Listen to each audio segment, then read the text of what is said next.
the agenda for today. First of all, I'm going to start with an overview of nursing as a profession, and I'm going to provide some statistics showing why nursing is a promising career for someone who's interested in it.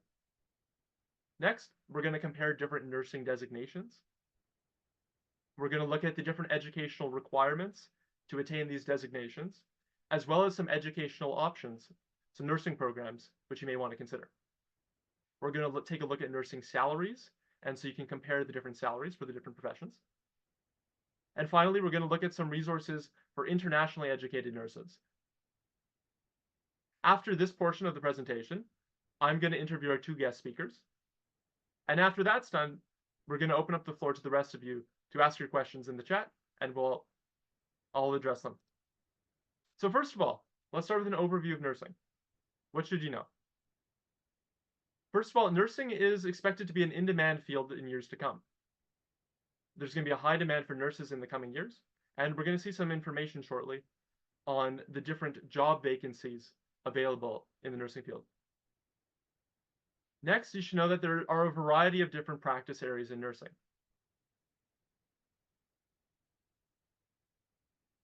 So here's some information from Statistics Canada on the numbers of job vacancies and the change from the years 2022 to 2023. So for registered nurses, across this period, there was actually a 24% increase in job vacancies. I should say that because nursing is provincially regulated, the names for the different nursing professions do vary depending on where you are in Canada. And so Statistics Canada's data included data for registered nurses as well as registered psychiatric nurses. However, in Ontario, registered psychiatric nurse is not a separate designation. And that's just to explain that one data point. But what the important piece of information here is that across Canada, there were over 28,000 vacancies in the first quarter of 2023 for RNs and registered psychiatric nurses, which is a lot of jobs. And the story is similar for licensed practical nurses, as well as for nurse aides. Again, I'm using terminology that's applicable across Canada, because in Ontario, a licensed practical nurse would actually be called an RPN, or a registered practical nurse. And under the category of nurse aides, orderlies, and patient service associates, which Statistics Canada uses, in Ontario, you would have personal support workers in that category. But so just to finish off here, there were 13,620 vacancies in the first quarter of 2023 for licensed practical nurses, and there were 23,715 vacancies in the first quarter of 2023 for nurse aides, orderlies, and patient service associates. So the story here is that there are many, many jobs in the nursing field. Now I'm just going to describe some characteristics of the profession for those of you who may not be familiar. And this will depend on your particular employer and the particular area of nursing you're working in. But in general, you should know that nursing as a profession may offer flexibility. For example, the options for casual or part-time work in addition to full-time work. Hospitals may have 12-hour shifts, which is different than a typical profession. As a nurse, of course, you get to meet many different people. And so this is one draw of the profession, particularly if you're someone who likes working with other people. Nurses may find that helping people gives them purpose. Something to note is that both day and night shifts may be required of you as a nurse, but you may have options, depending on where you work, to do only days or only nights. And as I mentioned, it's going to be an in-demand profession. So what areas of practice are there in nursing? Well, here I just have a short list of a few of them, but of course there are more. Nurses may work in medicine, intensive care. They may also work in public health nursing, which may look different than how we would traditionally picture nursing. It may be more of an office job. Nurses may work in the emergency room, in geriatrics or long-term care. They may work in oncology, neonatology, pediatrics, dialysis, and many more forms of specialization. Nurses, of course, are employed in hospitals, but they're also employed in day clinics. For example, they may work in dental clinics, dermatology clinics, and diagnostic clinics. Nurses may work in remote outposts, for example, if they're a travel nurse. They may also be instructors, professors, and researchers at colleges and universities. Nurses may work at non-governmental organizations. They may also work in different branches of government, in government health departments. They may, of course, work at long-term care homes, as I mentioned, and they may also have, again, a less traditional form of role in an insurance or pharmaceutical company.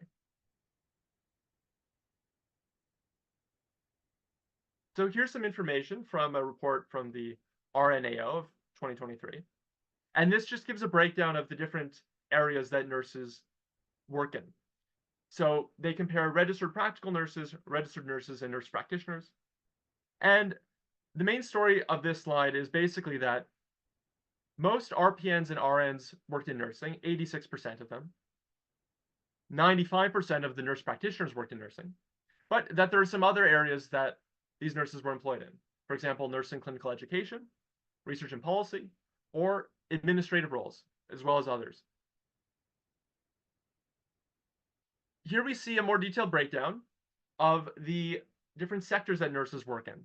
So you can see that the RPNs are in teal, the registered nurses are in burgundy, and the nurse practitioners are in blue.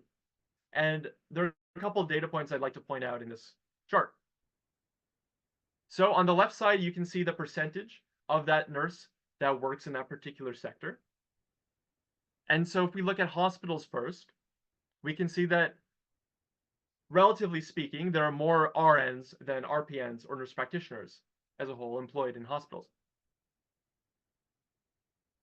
In primary care, we can see that there's a large percentage of nurse practitioners employed in this area, but fewer RPNs and RNs.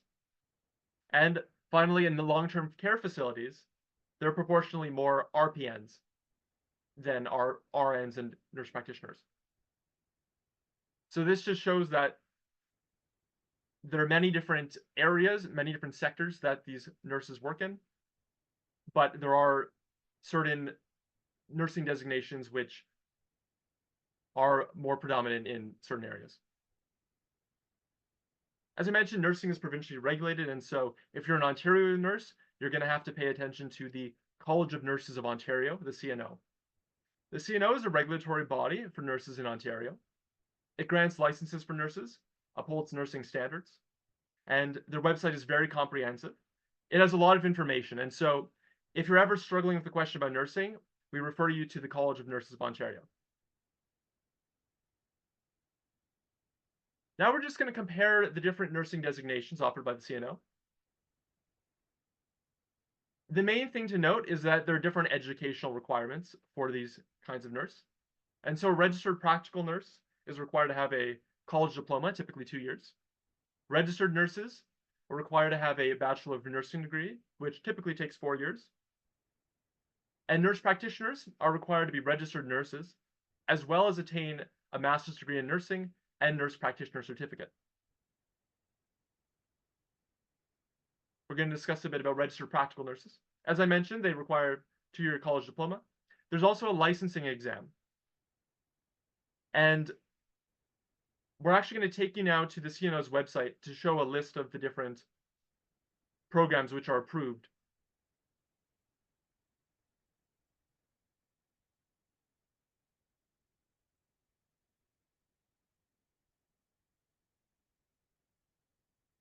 So this is the College of Nurses of Ontario website.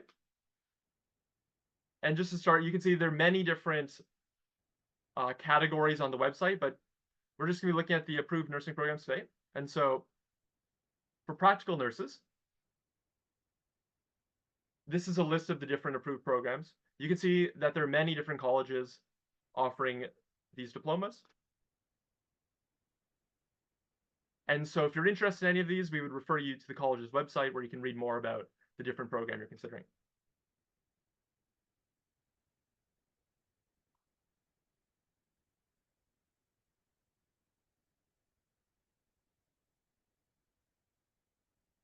One thing to mention is that if you get a registered practical nurse diploma, you can also consider an academic bridging program, which would allow you to become a registered nurse later on. Here we've linked to one from Seneca, which offers a 3-year program to attain the required bachelor's degree in nursing. And now I have a list of some job duties from the Job Bank website, which you see the source on the slide here. So what do registered practical nurses do? Well, they provide nursing services within a defined scope of practice to patients based on patient assessment and care planning procedures. They perform nursing interventions such as taking vital signs, applying aseptic techniques, including sterile dressing, ensuring infection control, monitoring nutritional intake, and conducting specimen collection. They also administer medications and observe and document the therapeutic effects. They provide preoperative and postoperative personal and comfort care. They monitor established respiratory therapy and intravenous therapies. They also monitor patients' progress, evaluate and document the effectiveness of different nursing interventions, and they collaborate with the appropriate members of the healthcare team. They also provide safety and health education to individuals and their families.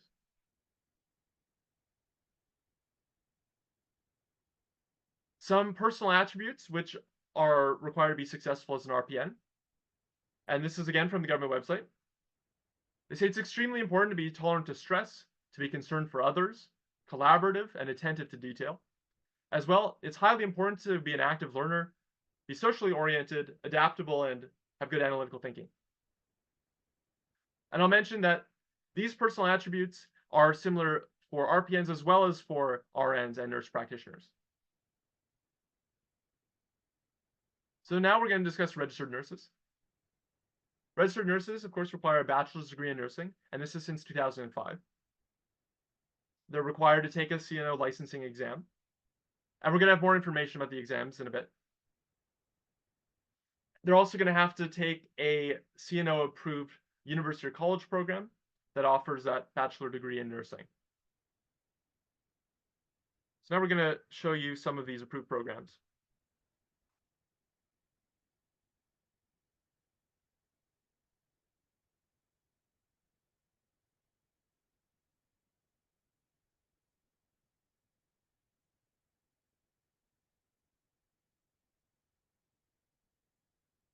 So you can see they have a list of the different universities and institutions offering these. There are many different programs. And something to note, we'll mention later as well, is that some programs are direct entry, which means that you don't require any previous education except for your high school diploma. But some are second entry, which require previous education. But more on that in a bit.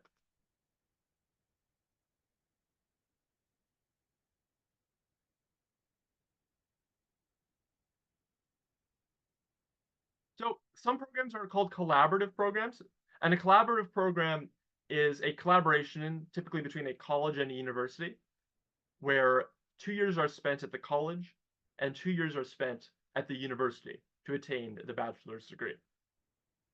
Here we provided a link for a collaborative program from York University. As I mentioned, there are these second entry nursing programs. York offers one, as well as U of T. U of T offers a 2-year accelerated nursing program. I'll explain a bit about U of T's program. So U of T allows you to apply after 2 years of a relevant university education. I should say that their education doesn't require you to be in nursing or any particular university background. And in that case, you will get the degree in only 2 years. I refer you to the U of T website for further details on their program.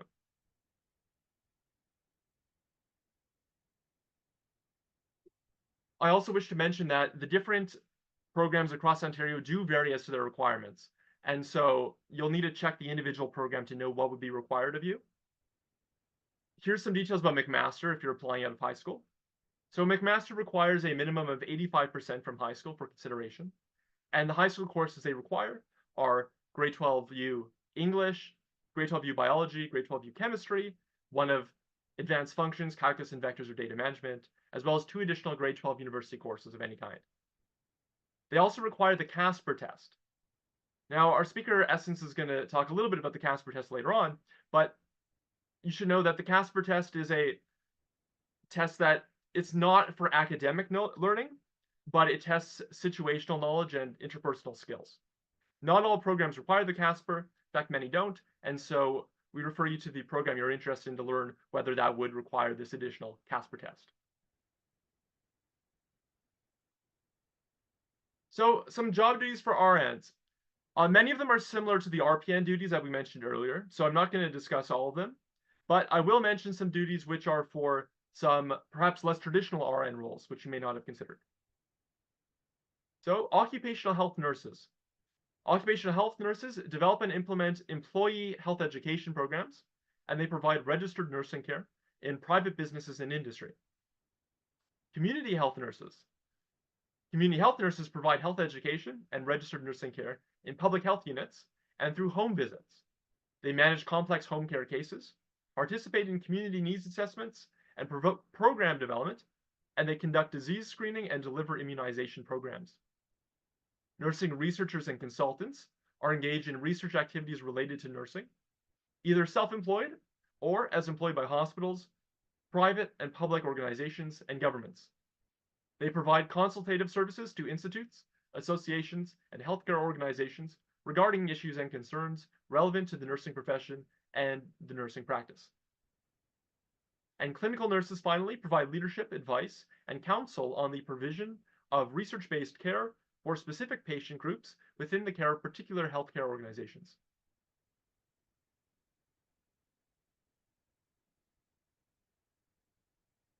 Next, we're going to discuss nurse practitioners. Nurse practitioners have to be an RN beforehand, and so for new nurses considering this route, you will have to attain a bachelor's degree in nursing. They're also required to have a master's degree in nursing as well as a nurse practitioner certificate. The CNO offers licensing exams for nurse practitioners. And nurse practitioners are required to choose one of the following specialties, either adult, pediatric, or primary health care. And it has to be from a CNO-approved university nurse practitioner program. Nurse practitioners are able to prescribe medications, and they may work in different clinics. So for example, we've linked here to the Hong Fu Clinic, which offers a nurse practitioner-led mental health clinic. Again, we refer you to the CNO website for a list of the nurse practitioner programs. Some job duties of nurse practitioners. They're different than the RNs and the RPN duties, so I think it's worth reading them. Nurse practitioners examine patients and take their medical histories, and they consult with physicians and other medical practitioners to evaluate patients' physical and mental health. They order laboratory tests, x-rays, and other diagnostic procedures. They inoculate and vaccinate patients. They advise patients and their families on healthcare, including health promotion, disease, illness, and accident prevention. They collaborate with members of an interdisciplinary health team, such as family physicians, therapists, and nutritionists, to plan, implement, coordinate, and evaluate patient care in consultation with patients and their families. They also perform a patient advocacy role, prescribe and administer medications, and they may coordinate or manage primary patient care. Some information about the different nursing exams. RPNs will have to write the REX-PN exam. RNs will have to write the Next Generation NCLEX exam. And nurse practitioners will have to write an exam based on their particular specialization. All this information, again, on the CNO website. Finally, the different nursing designations require jurisprudence exams. So the RPNs and RNs will have to write the RN-RPN jurisprudence exam, and the nurse practitioners will have to write the nurse practitioner jurisprudence exam. These are open book and online. We're going to have some brief information about personal support workers. Personal support workers is a related healthcare profession which helps with activities of daily living. To be a personal support worker, you're required to have a college certificate. The Government of Ontario has a helpful website with some basic information on becoming a personal support worker. And there they mention that the education for a personal support worker may take as little as 6 months. We have a list of Ontario college programs at the link on this slide. And we also pause to mention that a personal support worker could also consider bridging programs to other nurse to nursing careers such as RPNs or RNs. Now I'm just going to ask a poll.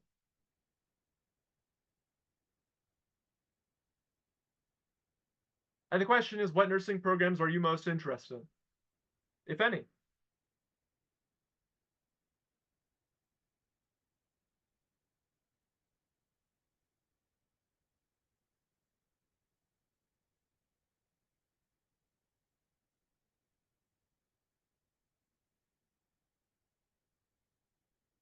Yep. So we see there are a lot of people interested in RPN and RN programs, as well as some interest in nurse practitioner.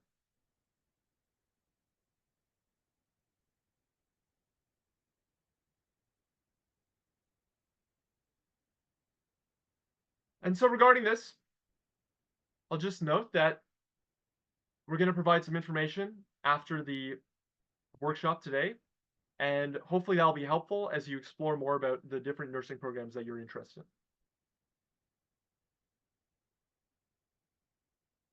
Some information about salaries in nursing. RPNs earn a median wage of $30 an hour in the 2021 and 2022 year period. In the same time, RNs earned a median wage of $38 an hour, and nurse practitioners a median wage of $54 an hour. PSWs earned a median wage of $22 an hour. So in general, you can note that depending on the years of education required, the salary typically tends to be higher, but of course there is variation even within the different nursing professions as well as the PSWs. And on this chart, you can see that there are 3 columns for each role. The first column corresponds to the 10th percentile, the second corresponds to the 50th, and the third corresponds to the 90th. And I'll just note that RPNs have some variation in pay, RNs have more, and nurse practitioners have quite a bit of variation in pay.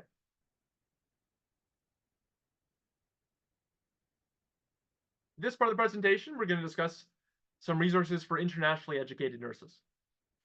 First of all, some statistics, and this is from a West report from 2024. They performed a survey of different internationally educated nurses. So of those surveyed, 50% had not yet begun the registration process in Ontario, but they did intend to apply. And 88% of respondents were actively pursuing or planning to pursue professional registration. 6% didn't intend to pursue registration or re-enter the nursing profession in Ontario. And some key deterrents included a lack of clarity around the registration process, as well as concern that the process would take too long. 79% of respondents were working in alternative employment in the healthcare sector, but in non-nursing or allied health roles, such as nurse aides, personal support workers, dietary aides, medical or lab technicians, pharmacy assistants, and other allied health roles. 21% were not working in the healthcare sector. And 19% said that their current job didn't make any use of their nursing skills or experience. If you are an internationally educated nurses, these are some 2 key sites that I would direct you to. The first is the National Nursing Assessment Service, or NNAS, and they perform services for helping become certified as a nurse in Ontario. In Ontario, the relevant service is called the regular service. The CNO also has detailed information, very detailed information, for internationally educated nurses and what would be required.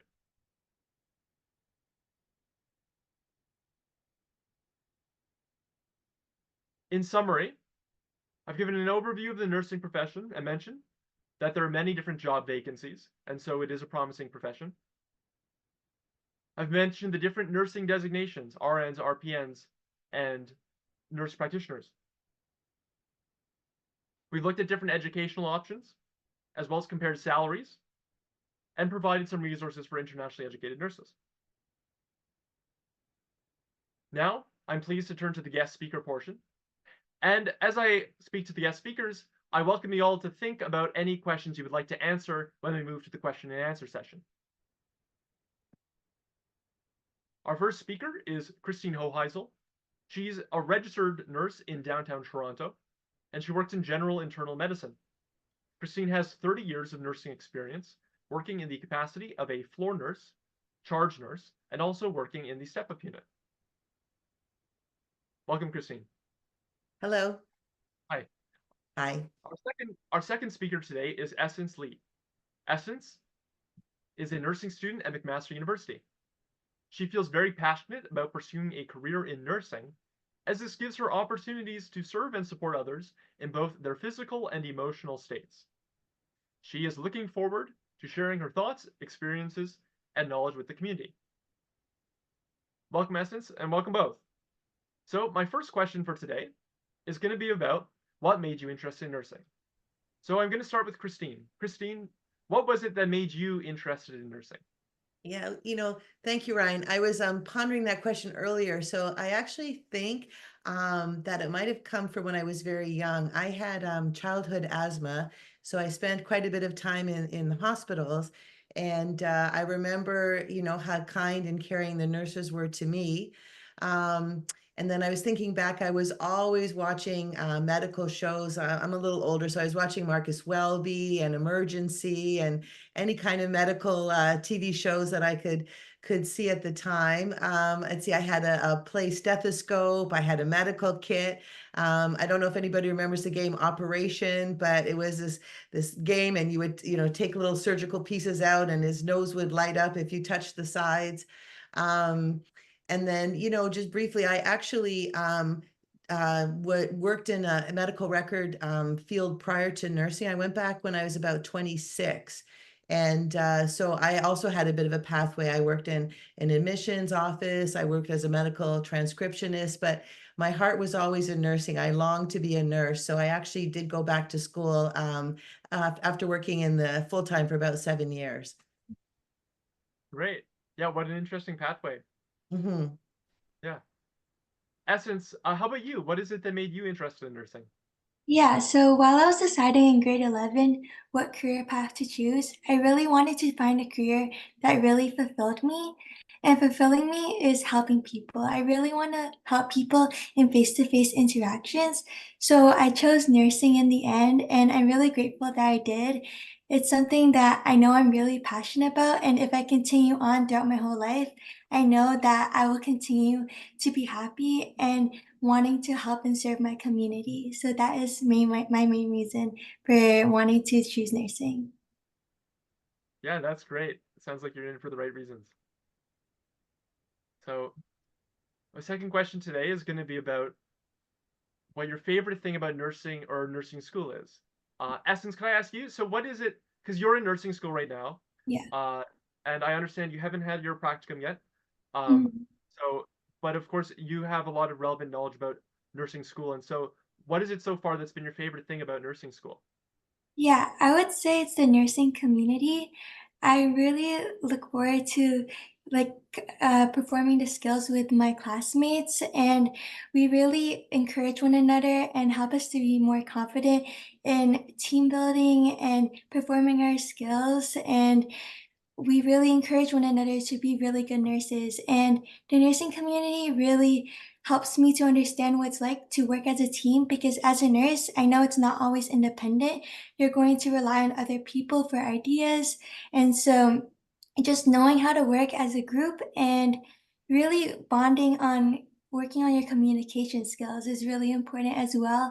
Knowing how to communicate with clients, it helps you to broaden your perspective and make you well-rounded altogether.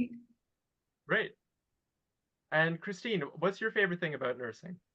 Yeah, oh my gosh, there's so many, but I was just gonna what Essen said, in terms of team building, it's really, really nice to be part of a team. So you are a nurse, but you're working so closely with occupational therapists, physiotherapists, respiratory therapists, physicians. So it's definitely a team environment. And you support each other as well, and you just learn so much from them. I think probably for me, the thing that I like the most is pretty much the human connection. You're able to connect with your patients, you connect with their families. You're there, you see them when they're very sick, and your job is to promote them back to health, hopefully.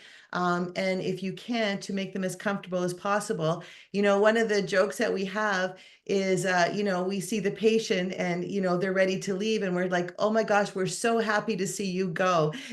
Because, we're the only area, you don't hear that very often. It's like, oh my gosh, thank God you're leaving us. I think one of the most amazing thing is to see how sick that person was at the beginning.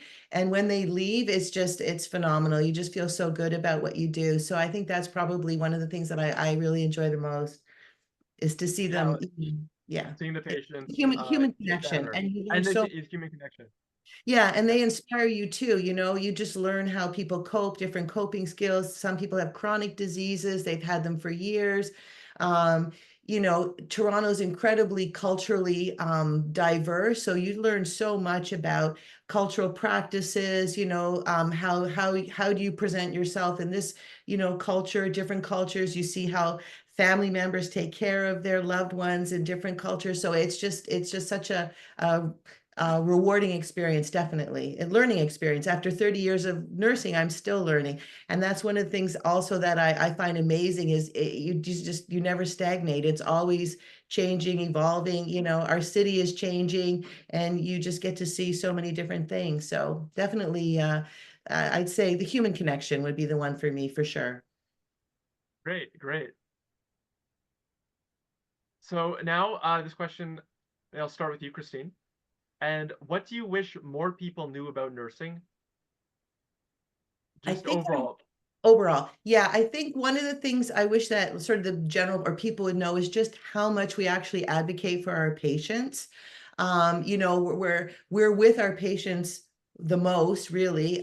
They say, I think statistically, we're with them 2.5 times more, the nurses with the patient than, any other group, whether physician or RT Well, or so and so. But, and I think that we the amount of knowledge that we have is it's our knowledge, our skill set, and just how educated we really are and knowledgeable we are, and how we're always learning.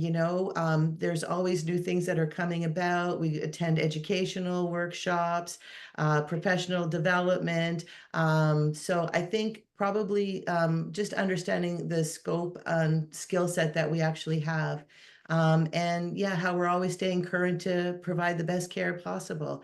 And being, yeah, I would probably say that. I was going to sort of say the pandemic was, a huge learning curve for or all of us and how we learned, different things. So yeah, you didn't, who knew the pandemic was going to happen, right? So we definitely learned a lot from that. So right, right. And yeah, how about you, Essence?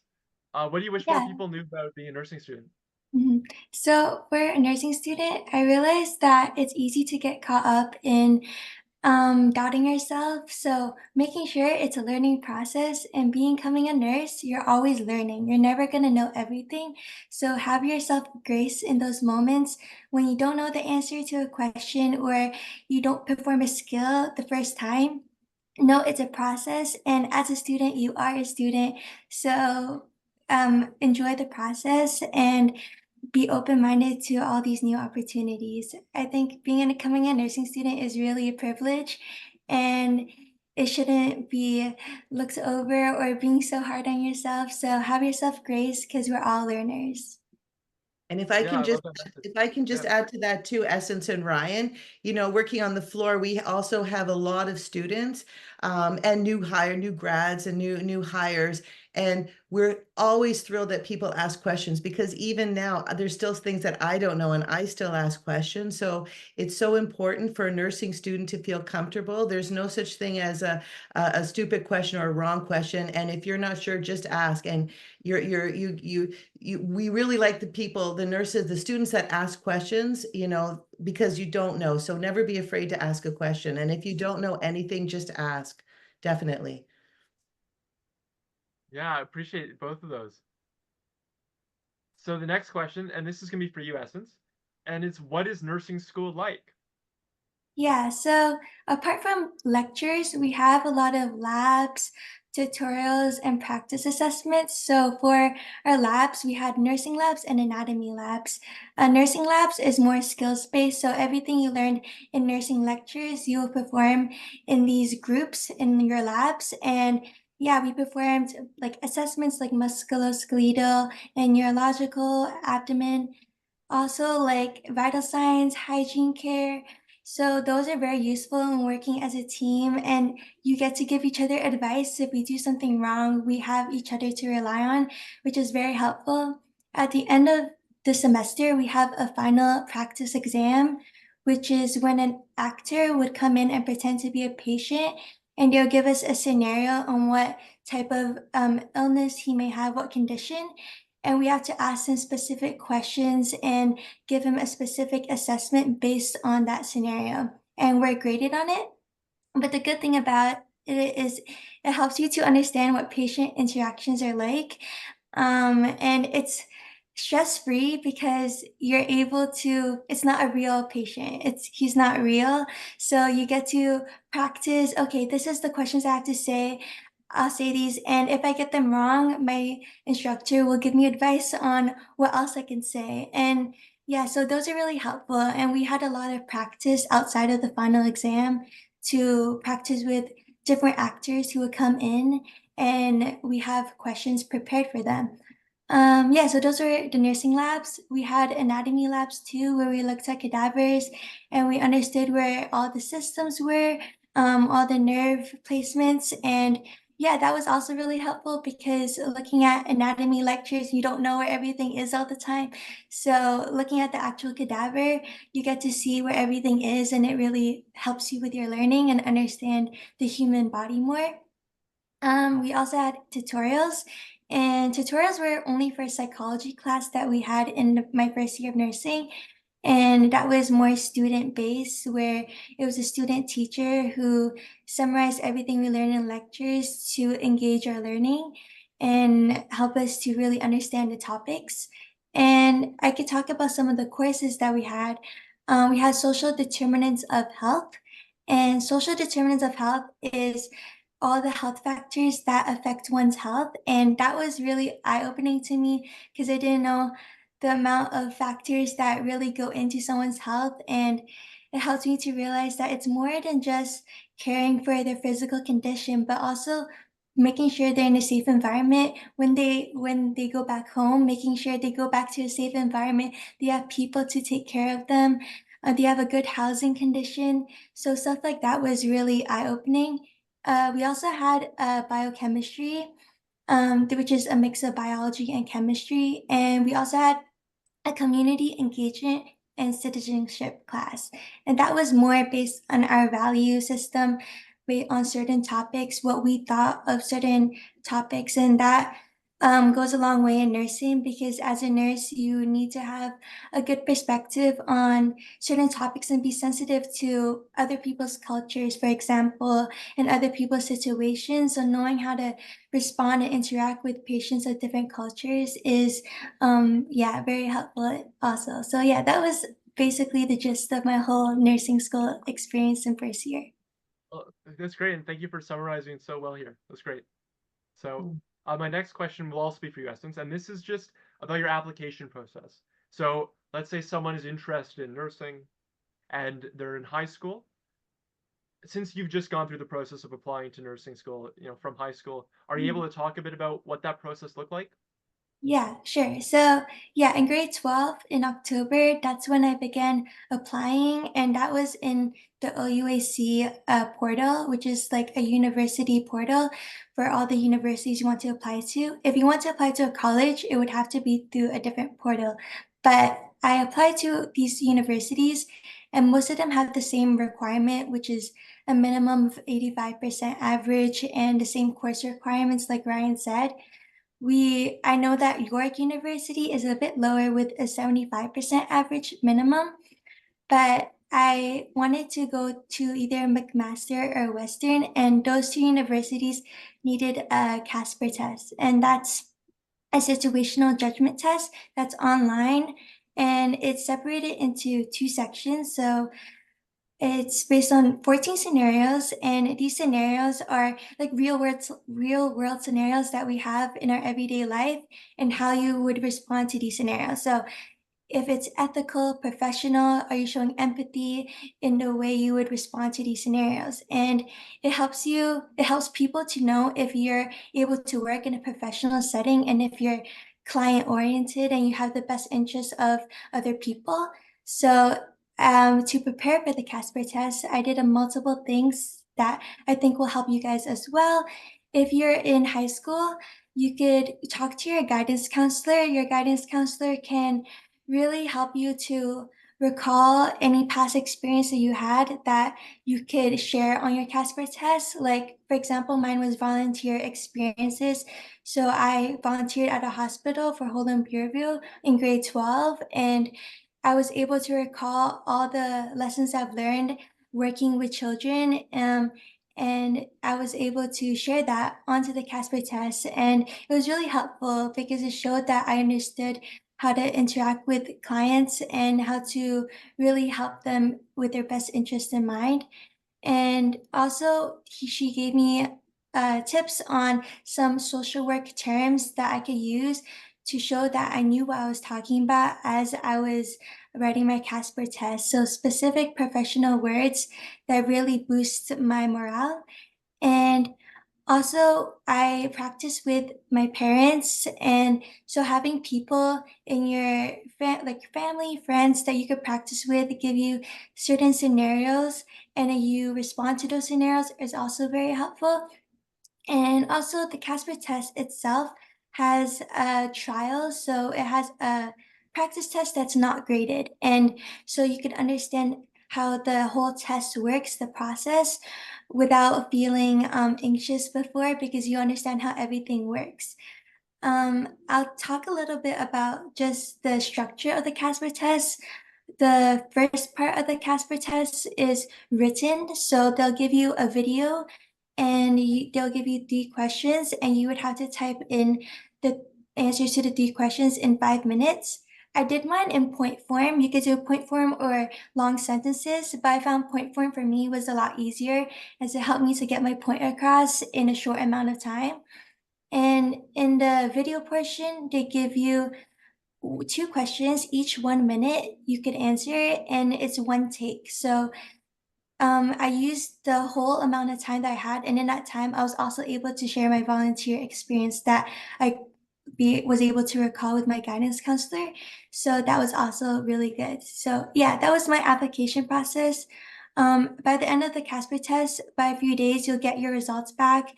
You'll get first to fourth quartile, with fourth quartile being the highest, top 25%. And if you get either third or fourth quartile and you maintain good grades throughout high school, you're more likely to get accepted into the nursing school of your choice. So yeah, that was my experience. Thanks, Essence. That was very detailed, very helpful, I'm sure. Definitely. The next question, and this is for you, Christine, Mhm. is what is a typical night like for you? Since I know that you've worked in the night shift primarily.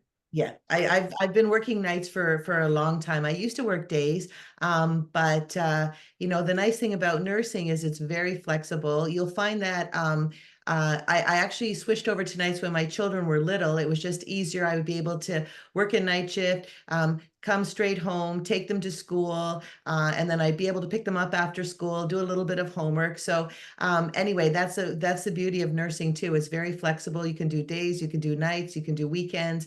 There's always demand. So they say, you know, the people get sick 24 hours a day. So it's definitely a flexible profession. So I am doing straight nights. And I would mention earlier, Ryan, you'd mentioned like in different hospitals, you do day shifts, you do night shifts. And you can also switch off. So there's people that like to do days, they like to do nights. So you can find a switch partner as well. And it depends how flexible your hospital is. But I do straight nights. So I work on a general medicine floor, which is basically pretty much everything but surgery, and a lot of new graduate nursing, new grad nurses, they actually like you to have at least a year of medicine experience before you might move into another specialty like the ICU or Emerge or OR. It's just a really good general grounding in medicine. So we basically cover everything other than surgery. So a typical night shift would be, so there's different roles that I work in. So as a floor nurse, I would have 5 patients on nights. On our floor, we have 5 when we're fully staffed. On days, it's 4. And we basically get a report, hand over from the day staff, and get updated on any concerns there are for patients. You monitor their current health status. You monitor any changes. Again, we're huge advocates, so we would have to call any physician, any concerns that we have in a change in a patient's status. So if you have a patient with diabetes, you're monitoring their blood sugars, you're giving them insulin. We do medications, we do IVs, we support different respiratory issues. So just a general uh, um, systems that we would follow, I guess. So depending on what we need, catheterizations, chest tubes. So it's definitely got a wide variety in terms of medicine. And then on our particular floor, we have a step-up unit. So that ratio is 1 RN to 2 patients. We do have a lot of RPNs on the floor as well. That they don't work in the step-up unit. That's a specialty just for the RNs. And that's when your patient is actually, they say, needs more acute. So it's 1 RN to 2 patients, and they're actually monitored. And in the event that their condition deteriorates, they then go to the ICU, or if they're better, they can come back down to the floor.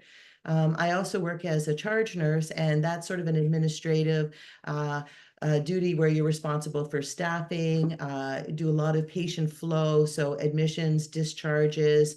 You work with, family members if there's any concerns that are raised.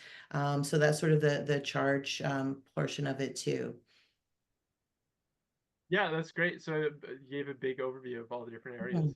that you work in. Yeah. So since you work on the night shift, someone might be considering becoming a nurse and they might be thinking, oh, is it too hard on the body, or how would they cope with the night shift? So could you talk a bit about that? How you've dealt with the night shift? Is everyone able to work the night shift? No, Or no, I don't need a lot of sleep, which is good, but no, you know what? Not everyone can. It does take a toll on your health. I mean, you know what? They have, we have a couple, way that we have something called the waterfall schedule. So you end up working day, night, night. So you would work 2 days on at like 4 shifts in a row. So day, night, night, and then you're off for 5 days. So that's great. They have a traditional where you do, Monday, Tuesday, and then you're off Wednesday, Thursday, and then you work the weekend. So the night shift, it is a consideration, if you have trouble. Some people love it. Some people do find it's hard for them to sleep in the daytime.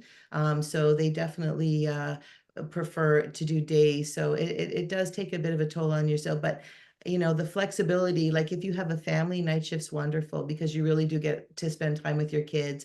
If you do a day shift, again, we do 12 hours. I mean, there's other clinics and hospitals that offer 8 hours. But if you do a 12-hour day shift, you're basically, you're gone early in the morning and you come back and there's really not much left of your day. So a consideration as well, but yeah. Mhm. Thanks.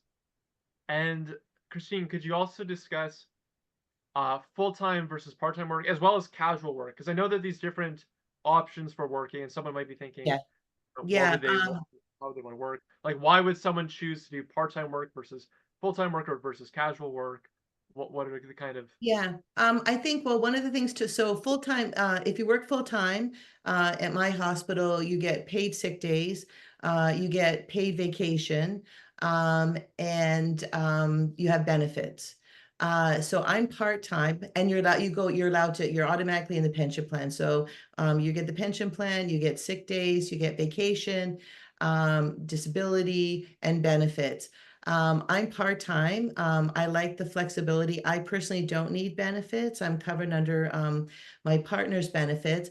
They've just introduced an option for the part-timers to actually enroll in a benefit plan. We have so we don't get sick time, we don't get vacation, and we don't get benefits. I choose not benefits, but you're compensated for that. So they give you, I think I'm getting like 10% in lieu of benefits. So I actually make more money part-time than full-time. But part-time, I work full-time hours. So there's so much work that's available. I think I like part-time is the flexibility, definitely like the flexibility. And you can work, I'm a 0.75, so I have to do 5 shifts in 2 weeks. But other people do 4 shifts in 2 weeks and two. So the benefit of having part-time work is you're guaranteed a certain amount of shifts. Casual, you're not. And so, but casual, it's could be feast or famine where either you're called all the time or you're not needed because the shifts are filled. So the greatest flexibility is casual. Part-time is really nice because you get both. You get the bit of flexibility, but you also have your guaranteed shifts. Thank you. And That's I great. don't think the casuals, sorry, I don't think the casuals are allowed to be, I'm allowed to be part of the pension plan. I don't believe the casuals are. And I don't know, I'm not sure with this new benefit plan if the casuals are allowed, but yeah, it depends what your lifestyle, flexibility and that kind of thing. So Great, thank you. And I'm noticing as well, we're going to want to make sure we get to everyone's questions in the question and answer. So maybe for these next couple questions, just a bit shorter answers here. So what would some considerations be for nursing degree or diploma? Essence, could I go to you first on this? What would Yeah, sure. something, yeah, Yeah, yeah, so definitely depends on what route you want to go to. If you want to become a registered practical nurse, a registered nurse, or if you want to consider a nurse practitioner, you would have to go through registered nurse first. Ryan went over it, so I'll be really fast, but from my knowledge, registered practical nurse is a 2-year program in a college or technical school. And for a university, if you want to become a registered nurse, that's a Bachelor of Science in Nursing, and that's 4 years. And you would have to do an NCLEX exam after that will make you a registered nurse if you succeed. And if you want to become a nurse practitioner, that's after a registered nurse pathway. You would have to go through the graduating system, and then you could try a master's of nursing in another university for 2 years for a nurse practitioner. And nurse practitioner is only if you want to prescribe patients, diagnose them, and that would be the nurse practitioner route. thanks. Thanks, that's great. Since we are a bit short on time, I may just move to the next question. And this would be, what would your parting advice be for nursing or nursing school? So, Christine, could I start with you? What would some parting advice be for uh, just about nursing? just really, I mean, just quickly, it's a fantastic profession. You know what, I would do it all over again. It's incredibly rewarding. There's so much choice. You can work in the OR, you can work in the ICU, you can travel. It's just, there's so much choice and so much variety. My parting advice would be to give care to the caregiver because it is a stressful job. It can be emotionally draining. It's physically demanding. So make sure on your days off that you do something for you, that you have a support system, because it can be stressful. And yeah, just take care for the caregiver as well. Thanks. And how about you, Essence? Any parting advice for nursing school? Yeah, just being open-minded to this new experience, it's really a good way to like be engaged into the community, get involved, and you could always practice. I'd say that you can't practice enough. So try and practice whenever you can, all the skills that you learn in nursing school. Great. All right, thank you guys. So now we're going to open up for the question and answer. I invite you all to type any questions you may have into the chat.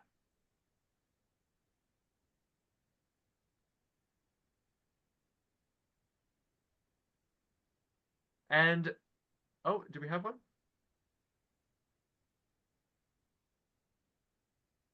So this is a question for Christine. Mhm. Given the current staffing shortages in Canada, what advice do you have for nurses to manage stress and avoid burnout while still providing excellent patient care? And they said, I don't think there's a simple answer to that. Take care for the caregiver. Have a great support system. You know what? Honestly, the floor that I'm on now has been the best staff that it has in a long time. And I mean, I don't think the staffing, shortage is going to be fixed overnight. It is definitely getting better. I mean, the pandemic was a huge stress on everybody. You just help each other out. You know what? Really use a team approach. So, for instance, if we have a very stressful night and my assignment isn't, I've got free time, I can help my partner. Really, this is a time when it's like, take advantage of the team approach and just really help each other out. Yeah, that's great. Um, and maybe I can ask Essence, do you have any tips for managing stress or avoiding burnout in nursing school? I'm still kind of new into the nursing school route, but yeah, I would say just finding something that you like doing, like Christine said. If you like working out, you could go to the gym whenever you can. Any hobbies and just the simple things, making sure you get enough sleep every single night. And just making sure you're eating your 3 meals a day. Yeah. Yeah, great. Also, I'll ask a question as we wait for any other questions.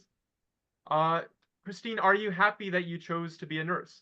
I know you've mentioned that there's stress, but you've also said, you know, it's a Absolutely. rewarding profession. So yeah, Very, very happy. Absolutely. I would do it all over again. I definitely would.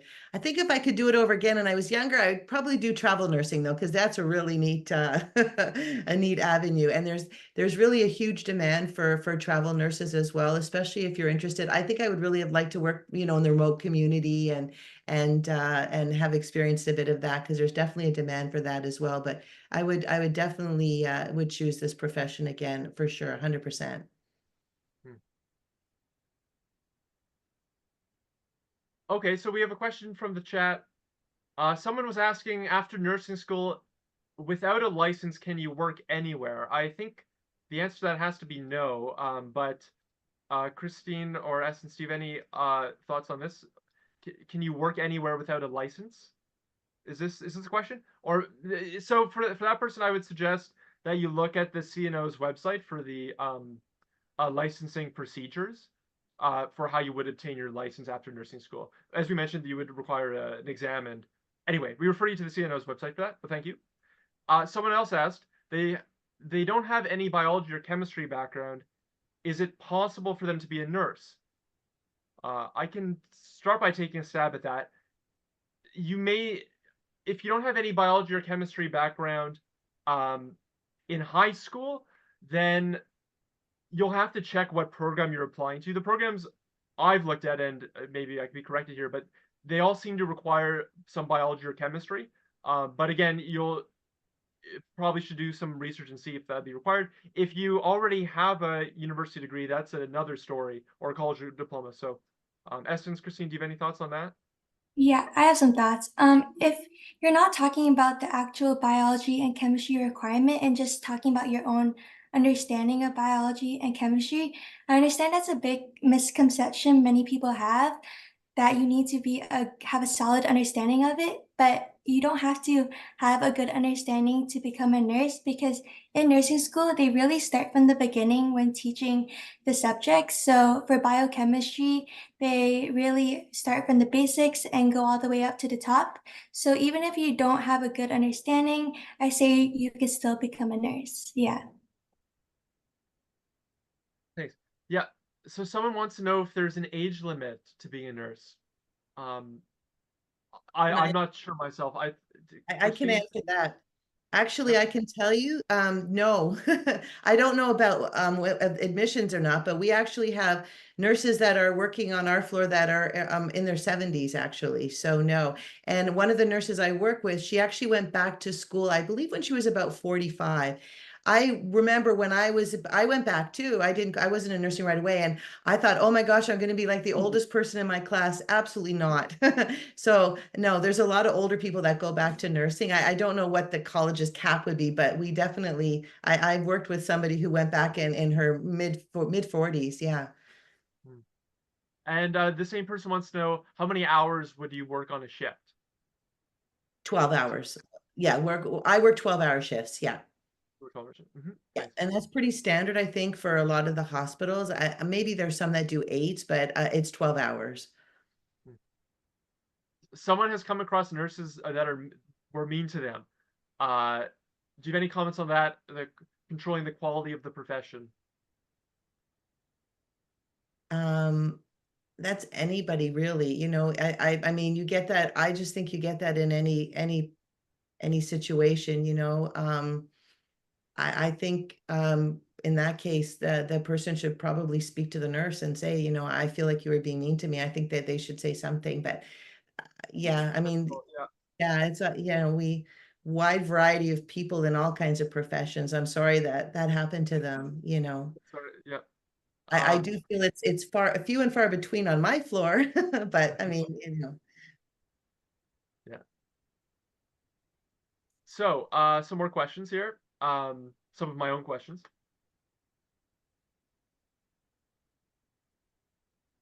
This would be for you, Christine. Have you worked with any nurses who chose a different career after being a nurse? I know a nurse who actually went to medical school, she was, there's actually two of them actually who were nurses and they really wanted to be doctors. So I do know of two that are medical school.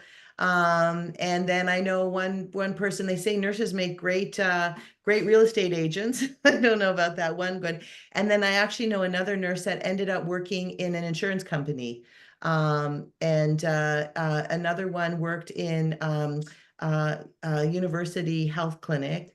But they're still working as nurses. So definitely one person worked in an insurance company, one went into a school environment, and two of them I know went and continued on to be medical doctors. Someone has asked, they didn't study biology and chemistry in high school. If they want to be a nurse, do they need to take biology and chemistry online? I can take a stab at that, but first I just ask Christina or Esther to I see if any just know thoughts that, on this. I would just say maybe, I don't know if they offer like, I'm trying to think, it's been a long time since I was, back, but I'm thinking, is there like a health sciences kind of program, Essence? I don't know if you know of anything, um, any kind of programs or courses for that. Not to my knowledge, no, I'm not sure. Mhm. But from my understanding, you do need to have biology and chemistry as a prerequisite to get into nursing school. So I don't know if there's any online course that you can take. Mhm. Yeah, and when in doubt, you can also contact the admissions office for the program you're interested in, and they should be able to help you.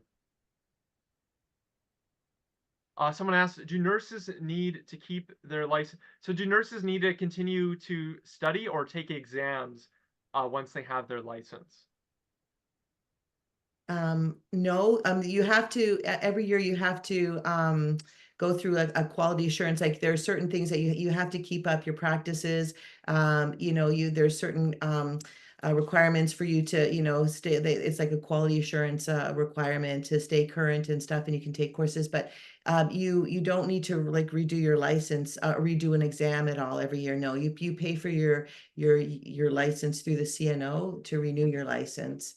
And then they have like different quality assurance questions and stuff for you. So, but I mean, when you're on the floor, we're always, taking upgrades or courses or any new equipment or anything that changes and stuff. So any skills, we have to upgrade our skills.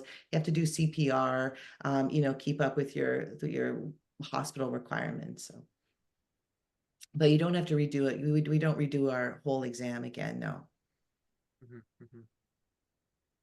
Yeah, Christine, I was curious as well. So if I were a nurse, let's say I was a registered nurse working on your floor, and I was interested in trying some other area of nursing, Mhm. would it be possible for me to switch into another area of nursing, or once you're registered, are you just on a so Well, no, how would that absolutely. work? So, yeah, so like I said, we work on a general medicine. We're general medicine, but so many of our people move on. There's OR. They want to be OR nurses. So there's additional specialty education to be an OR nurse, dialysis nurse. You're still a nurse, but you just add that extra specialty. So you would ICU, cardiology. So yeah, no, you'd still be a nurse. And then depending on what area you wanted to go to, you would get additional education. There's continuing education throughout, the different colleges. They offer ICU programs, dialysis is a specialty, cardiology, OR. So you'd still be a nurse, and then you would just take an extra specialty. There's a question for me about whether I came across in my search how can internationally educated nurses have a job in Canada. So thank you for the question. Um, First of all, I don't profess to be an absolute expert on this area, and so I would refer someone who has questions to, for example, the CNO or some other resource. Um, but yes, so my understanding, there was one nurse I spoke to recently, and they were educated abroad. They were saying that um, they had taken their NCLEX RN exam back in their original country and had done some other requirements as well as an English a language test, so that when they came to Canada, um, they didn't need to spend more time paying for rent before they got their other certifications. So their general tip was that they advise someone who's considering moving to Canada to be a nurse to get as many qualifications out of the way they can back home, particularly if things like rent, for example, will be cheaper. Because if you're in Canada, waiting a few months or longer potentially to get at your job, then that may be financially difficult. Um, but yeah, I think the process for an internationally educated nurse will depend on uh, what their qualifications were back home. Uh, I mentioned there are some resources. Um, they would need to submit uh, their work history and their qualifications to one of these agencies who would certify it and make sure everything fits for the CNO standards. Um, but yeah, so thank you for that question. And we have just a few minutes. So one question would be to talk about the different nursing specialties someone is interested in. Christine, could you talk a bit about what different nursing specialties someone might consider, or maybe why they would consider one over the other? Mm. It depends. Like for instance, uh, like if you wanted to work in the ICU, I personally don't want to work in the ICU because the patients are intubated. I like talking to patients. I get a lot of joy from speaking to my patients and having an interaction with them. In the ICU, a lot of them are intubated. They're just so sick they're not able to communicate. It's a different kind of environment. It's a very intensive, a lot of machines, a lot of uh, tubes, that kind of thing, so you're Yeah, not really no, getting right, right. you're not getting a lot of interaction. Emergency is an amazing place to work. A lot of, the younger nurses really like working in the trauma room. It depends the kind of person do you function really well? Do you enjoy a high stress environment, chaos, unpredictability? Emerge is perfect, if you like that kind of nursing. If you want more, a clinic kind of environment, you can do dialysis. There's a huge demand for dialysis. There's a lot of dialysis clinics now. So if you're looking for a more, 9 to 5 day job, you might want to consider taking the dialysis specialty. Um, the OR, do you like working in it, in the OR environment?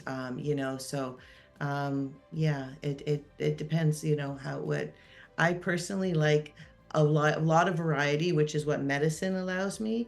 But I also like being able to continually talk to my patients. And, I personally, not the ICU isn't for me, but a lot of people, I mean, the skill training that you get in ICU is phenomenal as well.